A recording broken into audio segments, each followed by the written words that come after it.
Hello, girls and boys. Welcome to Storytime Fun. We hope you enjoy it. Today's story is out of the Bible Stories for Children book, as retold by Jeffrey Horn and Arthur Kavanaugh. And today's story is called Lazarus Raised from the Dead. In Bethany, a village near Jerusalem, Jesus had 3 good friends. Mary Magdalene and Martha were sisters who lived with their brother Lazarus. One afternoon, Jesus was sitting with the apostles when a message arrived from Mary and Martha saying that Lazarus was very sick. "Lazarus will not die," Jesus said, turning to the apostles. "He will live to show the glory of God." The apostles expected Jesus to hurry to his friend's bed, but Jesus lingered in the countryside for 2 days, preaching to the crowds. Then he said to the apostles, "Come, let us go to Bethany. Our friend Lazarus is sleeping, and I must go wake him." "But Master, if he's sleeping, he will get well," the apostles answered, for they did not want Jesus to go too near Jerusalem. They were afraid that his enemies might harm him. "Lazarus is dead," said Jesus. "Let us go to him." In Bethany, Martha and Mary were waiting in their house, weeping. Lazarus had died 4 days before and was already buried in the family grave. Neighbors were there with their sisters, trying to comfort them. As Jesus and the apostles neared Bethany, someone saw them on the road and hurried to the house to say that they were coming. When Martha heard this, she rushed out to meet Jesus. "Oh, Master," she wept, "if you had only been here, my brother would not have died." "Your brother will come back to life," Jesus answered calmly. "I know he will come back to life on the last day, when God decides who will die and who will live forever," Martha said. "If a person believes in me, he will live forever," Jesus said. "No one who has faith in me will ever die." He turned to Martha. "Do you believe this?" he asked. "I do, Master," she replied quietly.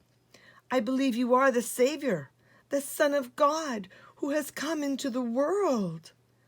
A great feeling of peace came over Martha, and she went home to her sister. "Jesus is waiting for you," she told Mary. Mary quickly got up and went out to greet him.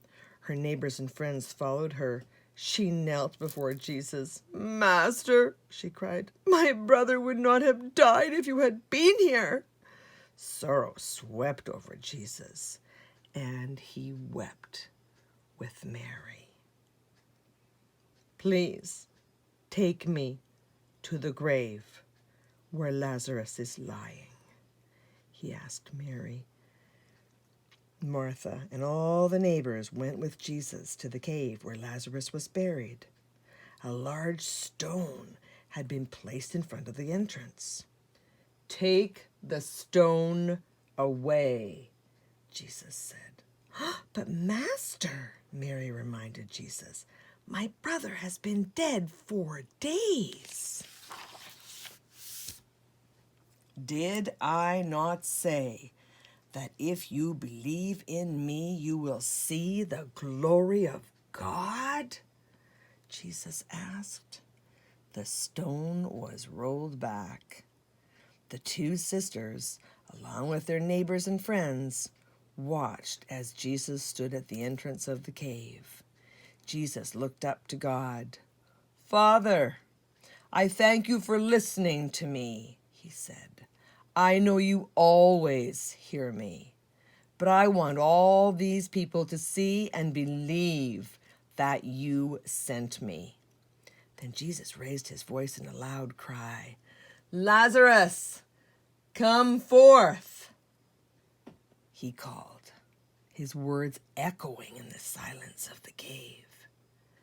There was a sound from inside the cave, and then a figure appeared in the opening, still wrapped in burial clothes. It was Lazarus, risen from the dead. The people who had watched were full of wonder, and many believed in Jesus from that day. The story of the dead Lazarus rising from the tomb was passed from person to person until everyone in Jerusalem had heard about it.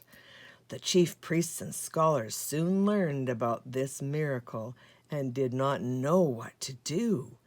Judea was then part of the Roman Empire, and Pontius Pilate was the Roman ruler there. Pontius Pilate did not bother the Jews very much. He made sure that the tax money was collected, and after that, he left them to look after their own affairs and to run the temple. The powerful chief priests and the leaders were afraid that the excitement stirred up by Jesus might change all that. Jesus was a strong leader, and many Jews were following him. Will the Romans think that Jesus is leading the people against them? They wondered.